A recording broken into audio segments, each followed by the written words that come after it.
ইতিহাসের পাতায় কিছু ঘটনা এমন যা শুনে ঈমান আমল আরো দৃঢ় করেছি।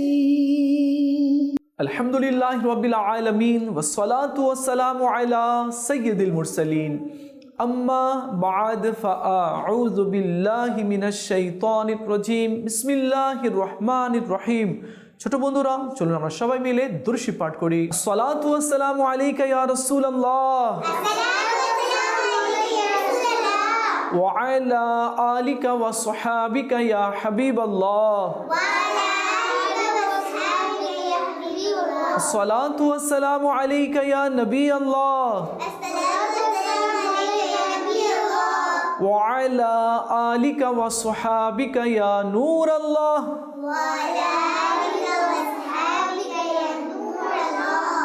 প্রিয় ছোট বন্ধুরা, আপনারা সবাই কেমন আছেন? আশা করছি সবাই ভালো আছেন। আর আপনারা দেখছেন অনুষ্ঠান ঘটনা থেকে শিক্ষা। আমরা এই অনুষ্ঠানে বিভিন্ন ধরনের ঘটনা শুনে থাকি আর তার থেকে কিছু শিক্ষা অর্জন করার চেষ্টা করে থাকি। আশা করছি শেষ পর্যন্ত আমাদের সঙ্গেই থাকবেন। চলুন আগে আমরা দুরূদ শরীফের একটি ফজিলত শ্রবণ করি। আল্লাহ নবী সাল্লাল্লাহু আলাইহি ওয়াসাল্লাম ইরশাদ করেছেন, যে ব্যক্তি আমার উপরে একবার দুরূদ শরীফ পাঠ করবে, আল্লাহ তাআলা তার উপরে 10টি রহমত অবতীর্ণ করবেন। আল্লাহ তাআলা তার 10টি গুনাহকে ক্ষমা করে দিবেন আর 10টি মর্যাদা আল্লাহ তাআলা তার বৃদ্ধি করে দিবেন। সুবহানাল্লাহ। আসলে আমরা নিয়ত করি এখন থেকে আমরা অধিক হারে দুরূদ শরীফ পাঠ করব। সাল্লু আলাল হাবিব সাল্লাল্লাহু তাআলা আলা মুহাম্মদ সাল্লাল্লাহু আলাইহি ওয়াসাল্লাম। যারা সাহাবীকে ভালোবাসবে, আল্লাহ তাআলা তাকে ভালোবাসবে। আর সাহাবীদের অনেক সম্মান রয়েছে। আমার নবী বলেছেন, যারা সাহাবীদের বন্ধু তারা আমার বন্ধু, আর যারা সাহাবীদের ব্যাপারে শত্রুতা পোষণ করবে তো সে এমন করলো যেমন আমার নবীর সাথে শত্রুতা পোষণ করলো। তো যত সাহাবী রয়েছেন সকল সাহাবীকে ভালোবাসতে হবে। আর সকল সাহাবী হচ্ছে জান্নাতি। হর সাহাবিয়ে নবী जन्नती जन्नती, हर सहाबीए नबी जन्नती जन्नती, सिद्दीक और उमर भी जन्नती जन्नती, उस्मान ओ अली जन्नती जन्नती। तो সকল সাহাবা কেরাম জান্নাতি। আল্লাহ তাআলা তাদেরকে জান্নাতে প্রবেশ করাবে। কেন? তারা আল্লাহ পাকের সন্তুষ্টি অর্জনের জন্য সব কাজ করেছে। এবার চলুন সাহাবীরা কেমন ছিলেন আমরা শুনি। আল্লাহ নবী সাল্লাল্লাহু আলাইহি ওয়াসাল্লাম এর কাছে এক ক্ষুধার্ত ব্যক্তি আসলো। আমার নবী বললেন, এই ব্যক্তির মেহমানদারি কে করবে, কে তাকে খাবার খাওয়াবে? তো এক সাহাবী বললেন, ইয়া রাসূলুল্লাহ, এই মেহমানকে আমাকে দিয়ে দিন, আমি বাড়িতে নিয়ে যাব এবং আমি খাবার খাওয়াবো। তো আমার নবী বললেন, যাও, তাকে নিজের সাথে বাড়িতে নিয়ে যাও। বাড়িতে নিয়ে আসলেন ওই সাহাবী, বললেন, ভাই তুমি এখানে বসো, আমি তোমার জন্য খাবারের ব্যবস্থা করছি। তো স্ত্রীকে জিজ্ঞেস করলেন, বাড়িতে কি কোনো খাবার আছে? বলে, হ্যাঁ আছে, কিন্তু একজনের খাবার আছে, আর পর্যাপ্ত খাবার নেই। তো ওই সাহাবী বললেন, বাচ্চারা আছে না, ওদেরকে ফুসলিয়ে ঘুম পাড়িয়ে দাও, আর ওই একজনের খাবারটা আমাকে দাও, যে মেহমান এসেছে তাকে দিয়ে দিই খেতে। ঠিক আছে। তো ওই সাহাবীর স্ত্রী খাবার দিলেন, ওই মেহমানের কাছে সাহাবী নিয়ে গেলেন খাবার। তো একটা প্রদীপ জ্বলছিল, তো ওই সাহাবী প্রদীপ ঠিক করার জন্য বাড়িতে নিয়ে আসলেন। তো যে মেহমান এসেছিলেন তিনি বললেন, ভাই তুমিও আমাদের সাথে খাও। বলল, না না, আপনি খান। তো ওই মেহমান যে ছিল সব খাবার খেয়ে নিল, আর এই সাহাবী আর তার বাচ্চা আর তার স্ত্রী ক্ষুধার্ত রাত্রে থেকে গেল, কি তারা নিজে ক্ষুধার্ত থেকে একজন মেহমানের পেট ভরিয়ে দিল, মানে খাবার খাওয়িয়ে দিল। তো ওই সাহাবি তো পরে প্রদীপ নিয়ে আসলেন, কি হ্যাঁ আমি ঠিক করে নিয়ে এসেছি। আপনি খাবার খেয়ে নিয়েছেন, খুব ভালো, আরও কিছু লাগবে? বলে না যথেষ্ট, আমি পেট ভরে খাবার খেয়ে নিয়েছি। তো যখন সকাল হলো তো আল্লাহ নবী সাল্লাল্লাহু আলাইহি ওয়াসাল্লাম ওই সাহাবিকে বললেন कि কালকের মেহমানদারিটা আল্লাহ তাআলা অনেক পছন্দ করেছে, আল্লাহ তাআলা তোমার মেহমানদারিকে কবুল করে নিয়েছে, কেননা তুমি নিজে না খেয়ে আর তোমার স্ত্রী না খেয়ে, তোমার বাচ্চারা না খেয়ে ছিল, আর সব খাবার তুমি মেহমানকে দিয়েছো মেহমানকে খুশি করার জন্য। তোমার এই মেহমানদারি আল্লাহর দরবারে কবুল হয়েছে আর আল্লাহ তাআলা তোমাকে এর প্রতিদান দান করবে। তো ওই সাহাবী এই কথা শুনে খুশি হয়ে গেলেন। তো সাহাবারা নিজের পছন্দের জিনিসগুলো অন্য মুসলমানকে দান করে দিতেন। কেউ যদি কিছু চাইতে আসতো, কোনো গরিব, অসহায়, দুঃখী কেউ কিছু চাইতে আসতো, তো সাহাবারা সঙ্গে সঙ্গে তা দিয়ে দিতেন। যেমন এক সাহাবীর মাছ খেতে মন চাইল, তো তার খাদিমকে, যে চাকর খাদিম, তো তাকে বলল যাও মাছ নিয়ে আসো, আমাকে আজকে মাছ খেতে মন চাচ্ছে। ওই খাদিম গিয়ে 1 দিরহামে মাছ ক্রয় করে নিয়ে আসলো, মদিনার মাছ। রান্না করা হলো, আর যখনই খেতে দেওয়া হবে এমন সময় এক ভিক্ষুক চলে আসলো, আমাকে খিদে লেগেছে, আমাকে কিছু খেতে দাও, আমি অনাহারে রয়েছি, আমি অনেক কষ্টে আছি। তো ওই সাহাবী বললেন এই মাছটা, রান্না করা মাছ ওই ভিক্ষুককে দিয়ে দাও। তো খাদিম বলল হুজুর আপনার না মাছ খেতে মন চেয়েছিল, আমি অনেক কষ্টে মাছ ক্রয় করে নিয়ে এসেছি, পাওয়া যাচ্ছিল না, আমি ক্রয় করে নিয়ে এসেছি। হুজুর আমি টাকা দিয়ে দিয়েছি তাকে, মাছ আপনি খেয়ে নিন। তো বলল না, মাছটাই দিয়ে দাও। তো পুরো ভাজা মাছ ওই ভিক্ষুককে সাহাবী দিয়ে দিলেন। পরে যে খাদিম ছিল, চাকর, সে বলল আমার মালিককে মাছ খেতে মন চেয়েছিল, আর এই ভিক্ষুক কোত্থেকে চলে আসলো, দাঁড়াও আমি ভিক্ষুক থেকে মাছটা ক্রয় করে নিচ্ছি। তো বললো এই নাও টাকা, 1 দিরহাম, তুমি মাছটা দাও, আমি আমার মালিককে দিব। বললো ঠিক আছে, আমাকে টাকা দিলে আমি তোমাকে মাছ দিয়ে দিব। তো ওই খাদিম মাছ নিয়ে নিল, আবার সেই সাহাবীকে দিল, হুজুর আপনি মাছ খান তো, আপনার মাছ খেতে মন চেয়েছে না, আপনি খেয়ে নিন। বললেন না, আমি একবার যে জিনিস আল্লাহর রাস্তায় দিয়ে দিয়েছি সেটা আমি আর ফেরত নেব না। কি করলেন, তুমি এই টাকাটাও ওই ভিক্ষুককে দিয়ে দাও। তো ওই ভিক্ষুককে মাছও দিয়ে দেওয়া হলো আর টাকাও দিয়ে দেওয়া হলো। তো সাহাবাগণ যারা ছিলেন তারা গরিব, অসহায়, দুঃখীদের খিদমত করতেন, তাদের সেবা যত্ন করতেন, তাদের মুখে খাবার তুলে দিতেন। যত সাহাবা কেরাম হয়েছেন, সাহাবা কেরামরা নিজের জন্য সম্পদ সঞ্চয় করে রাখতেন না, তা গরিব অসহায়দের মধ্যেও দান করতেন। আজ আমাদের সমাজে দেখা যায় অনেক মানুষ গরিব, বা প্রতিবেশীর মধ্যে অনেক গরিব আছে, না খেয়ে থাকে। তো আমরা তো ভালো ভালো খেয়ে নিই, কিন্তু তারা অনাহারে থাকে, ক্ষুধার্ত থাকে। তো যারা গরিব তাদের সহযোগিতা করতে হয়, তাদেরকেও খেতে দিতে হয়। আমার নবী বলেছেন কেউ যদি কোনো ক্ষুধার্ত ব্যক্তিকে খাবার খাওয়াবে তো আল্লাহ তাআলা তাকে জান্নাতের খানা খাওয়াবে।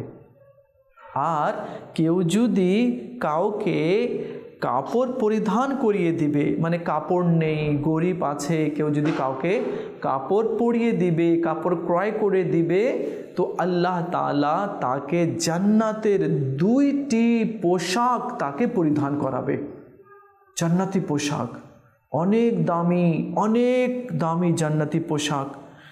তো আমরা গরিব, অসহায়, দুঃখীদের পাশেও দাঁড়ানোর চেষ্টা করব। আমরা মাঝে মাঝে দেখব কি আমার কোন বন্ধু না খেয়ে আছে বা প্রতিবেশীর মধ্যে কে না খেয়ে আছে, তো তাদেরকেও আম্মুকে বলে, আব্বুকে বলে সহযোগিতা করার আমরা চেষ্টা করব। আর আমরা মুসলমান এর উচিত সে যাতে একের অপরের খেয়াল রাখে, একের অপরের যাতে সাহায্য সহযোগিতা করে।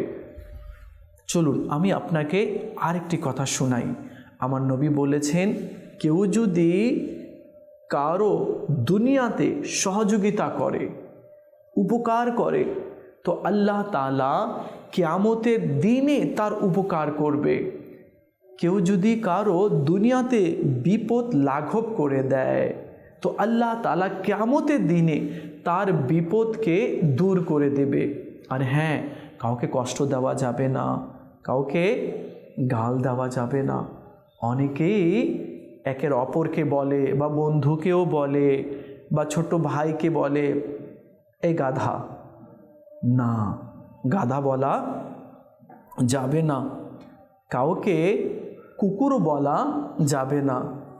যে কাউকে গাধা বলবে, তো কিয়ামতের দিনে আল্লাহ তাআলা তাকে ডাক দিবে, এদিকে আয়, তুমি তাকে গাধা কেন বলেছ? কে জিজ্ঞেস করবে? আল্লাহ জিজ্ঞেস করবে। আল্লাহ কি জিজ্ঞেস করবে? कि তুমি তাকে কেন গাধা বলেছ? আমি কি তাকে গাধা বানিয়েছি? কেউ যদি কাউকে কুকুর বলে তো আল্লাহ জিজ্ঞেস করবে, তুমি তাকে কুকুর কেন বলেছ? আমি কি তাকে কুকুর বানিয়েছি? তখন সে কি উত্তর দেবে? সে তো উত্তর দিতে পারবে না। তো এই জন্য কাউকে কষ্ট দিতে নেই, অপমান করতে নেই, কাউকে গাধা বলতে নেই, কারো উপহাস করতে নেই, কাউকে দেখে হাসতে নেই, তামাশা করতে নেই। সেটা হোক ক্লাসে, সেটা হোক বাড়িতে, আর সেটা হোক বাইরে কোথাও। সবাইকে সম্মান করতে হবে। কি করতে হবে? সম্মান করতে হবে। হ্যাঁ, সবাইকে সম্মান করতে হবে। প্রিয় ছোট বন্ধুরা, আপনারা সাহাবীর ঘটনা শুনলেন। কি সাহাবী কি করলেন?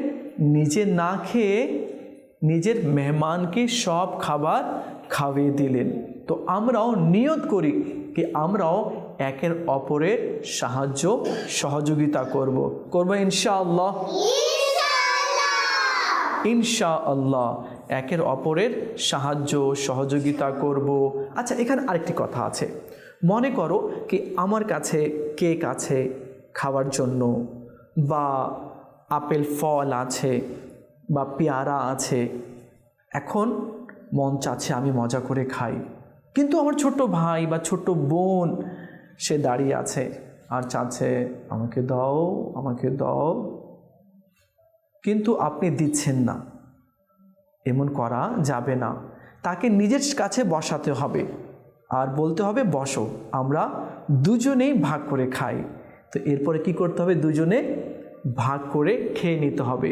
এটা বলা যাবে না, না দিব না। কেন দিব? এটা আম্মু আমাকে দিয়েছে, এটা আমি নিয়ে এসেছি, আমি তোমাকে দিব না।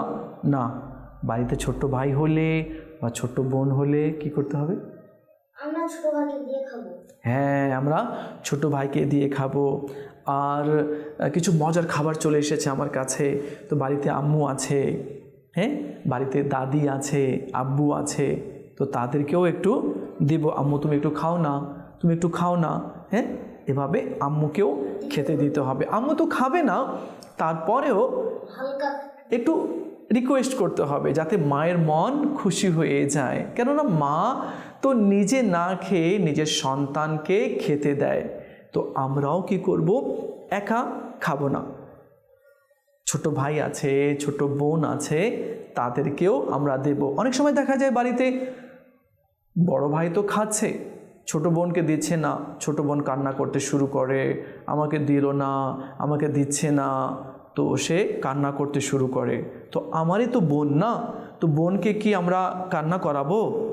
না, বোনকেও আমরা দিব কি আসো তুমি কান্না করো না, একটু তুমি খাও আর একটু আমি খাই। তো এভাবে করে বাড়িতে যে সকল ছোট বাচ্চারা রয়েছে, ছোট বন্ধুরা রয়েছে, তো অনেক সময় দেখা যায় খাবার নিয়ে একটু ঝগড়া হয় বাচ্চাদের মধ্যে। তো যদি আমরা এমনটি করি, একের অপরকে দিয়ে খাই বা একটু শেয়ার করি, তাহলে ঘরের মধ্যে ঝগড়া বিবাদ সৃষ্টি হবে না। এখন আমরা খাতুনে জান্নাত ফাতেমা রাদিয়াল্লাহু তাআলা আনহার ঘটনা শুনব। খাতুনে জান্নাত রাদিয়াল্লাহু তাআলা আনহা কে ছিলেন? কে বলবে? আপনি বলুন, কে ছিলেন? হুজুর সাল্লাল্লাহু আলাইহি ওয়াসাল্লামের 4টি মেয়ের মধ্যে ছোট্ট মেয়ের নাম ফাতেমা রাদিয়াল্লাহু তাআলা আনহা। সুবহানাল্লাহ। ফাতেমা রাদিয়াল্লাহু তাআলা আনহা ইনি হুজুর সাল্লাল্লাহু আলাইহি ওয়াসাল্লামের ছোট্ট মেয়ে। হুজুর সাল্লাল্লাহু আলাইহি ওয়াসাল্লামের 4টি মেয়ে ছিলেন। কয়টি? 4টি মেয়ে। এক মেয়ের নাম হচ্ছে জাইনাব রাদিয়াল্লাহু তাআলা আনহা, দ্বিতীয় মেয়ের নাম হচ্ছে রুকাইয়া রাদিয়াল্লাহু তাআলা আনহা, তৃতীয় মেয়ের নাম হচ্ছে উম্মে কুলসুম রাদিয়াল্লাহু তাআলা আনহা, আর ছোট্ট মেয়ের নাম হচ্ছে ফাতেমা রাদিয়াল্লাহু তাআলা আনহা। চলুন আমরা খাতুনে জান্নাত রাদিয়াল্লাহু তাআলা আনহার ঘটনা শুনি।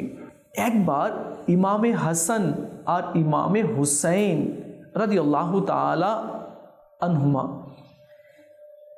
এই দুই শেহজাদা ছোট্টবেলায় অসুস্থ হয়ে পড়লেন। তো মা খাতুনে জান্নাত রাদিয়াল্লাহু তাআলা আনহা নিয়ত করলেন, মান্নত করলেন कि हे अल्लाह যদি আমার এই দুই সন্তান ভালো হয়ে যায় তো আমি 3টি রোজা রাখব। কিছুদিনের মধ্যে হাসানান কারিমেন ভালো হয়ে গেলেন, এখন তো রোজা রাখতে হবে। তো ফাতেমা রাদিয়াল্লাহু তাআলা আনহা রোজা রাখলেন আর ইফতারের জন্য রুটি তৈরি করলেন। যখন রুটি তৈরি হয়ে গেল আর এখনই মাগরিবের আজান হবে, ইফতার করবেন, এমন সময় এক ভিক্ষুক আসলো আর বলল কি আমি ক্ষুধার্ত আছি, আমাকে কিছু খেতে দাও। তো খাতুনে জান্নাত রাদিয়াল্লাহু তাআলা আনহা বললেন খাদিমাকে এই রুটিগুলো সব দিয়ে দাও, ভিক্ষুককে যে এসেছে, গরিব অসহায় যে এসেছে তাকে দিয়ে দাও। সব রুটি দিয়ে দেওয়া হলো আর ফাতেমা রাদিয়াল্লাহু তাআলা আনহা শুধু পানি পান করে ইফতার করলেন। আর তো খাবার ছিল না, শেষ হয়ে গিয়েছিল। দ্বিতীয় দিন আবার রোজা রাখলেন। তো যখন ইফতারের সময় হলো তো রুটি আনা হলো। এবার এক মিসকিন আসলো আর বলল আমি মিসকিন, আমাকে খেতে দাও, আমাকে খিদা লেগেছে। তো খাতুনে জান্নাত রাদিয়াল্লাহু তাআলা আনহা বললেন এই খাবারগুলো ওই মিসকিনকে দিয়ে দাও। তো আবার খাবারগুলো মিসকিনকে দিয়ে দেওয়া হলো। 2 দিন না খেয়ে তৃতীয় দিন আবার রোজা রাখলেন। তৃতীয় দিন আবার এক গরিব ব্যক্তি আসলো যে বন্দি ছিল, কয়েদি। সে এসে বলল যে আমাকে খিদা লেগেছে, আমাকে খেতে দাও। খাতুনে জান্নাত রাদিয়াল্লাহু তাআলা আনহা বললেন যাও, আমার বাড়ি থেকে কেউ খালি হাতে ফিরে যাবে না, যাও এই খাবারটা সেই অভাবীকে দিয়ে দাও। তৃতীয় দিনও খাবার ফাতেমা রাদিয়াল্লাহু তাআলা আনহা দিয়ে দিলেন। এখন তারা কি করলেন?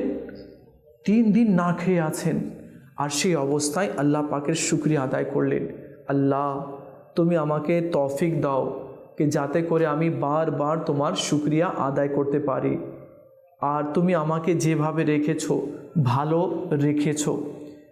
তো দেখো খাতুনে জান্নাত রাদিয়াল্লাহু তাআলা আনহা, খাতুনে জান্নাত কেন বলা হয়? कि মা ফাতেমা রাদিয়াল্লাহু তাআলা আনহা হচ্ছেন জান্নাতি মহিলাদের সর্দার। যত জান্নাতে মহিলা যাবে তার তিনি সর্দার হবে। তো তার কেমন উত্তম আখলাক ছিল, ব্যবহার ছিল, कि নিজে কিছু খায়নি, 3 দিনই গরিব অসহায় দুঃখীকে দান করে দিয়েছেন। তো আল্লাহর দরবারে সে মকবুল, আল্লাহর দরবারে সে পছন্দনীয়, যে নিজের পছন্দনীয় জিনিসগুলো মানুষের মাঝে বিলিয়ে দেয়। তো আমরাও নেক আমল করব, আমরাও একের অপরের সহযোগিতা করব। বাড়িতেও ছোট্ট ভাই বোন থাকলে নিজের খাবার মধ্যে থেকে তাকে কিছু আমরা খেতে দিব, একের অপরের সাথে মিলে মিশে থাকব। বাড়িতেও কারোর সাথে দুষ্টামি করব না, আর বাইরেও কারোর সাথে দুষ্টামি করব না। এই বিষয়ে যারা অভিভাবক রয়েছেন তারাও নিজের সন্তানকে এরূপভাবে কিছু শিক্ষা দিতে হবে কি বাইরে দুষ্টামি করা যাবে না, বাইরে কারোর সাথে ঝগড়া করা যাবে না, বাইরে কারোর সাথে ধাক্কাধুক্কি করা যাবে না। তো ছোট্ট ছোট বিষয়গুলো রয়েছে যা বাড়ির গার্জিয়ানরা নিজের বাচ্চাদেরকে শেখাবে, বুঝাবে। এতে কি হবে, বাচ্চারা ছোট থেকে শিখবে এবং বড় হলেও এই কথাগুলোকে মনে রাখবে। আল্লাহ তাআলা আমাদের সবাইকে বোঝার তৌফিক দান করুক। প্রিয় ছোট বন্ধুরা, আপনারা দেখছেন অনুষ্ঠান ঘটনা থেকে শিক্ষা। আজকের এই অনুষ্ঠানে আমরা কিছু জানার, শেখার চেষ্টা করেছি। আগামী পর্বে আবারও আমরা কিছু ঘটনা শুনবো আর তা থেকে কিছু শিক্ষার চেষ্টা করব। ততক্ষণ ভালো থাকুন আর মদিনী চ্যানেলের সঙ্গে থাকুন। সাল্লু আলাল হাবিব সাল্লাল্লাহু তাআলা আলা মুহাম্মদ সাল্লাল্লাহু আলাইহি ওয়াসাল্লাম।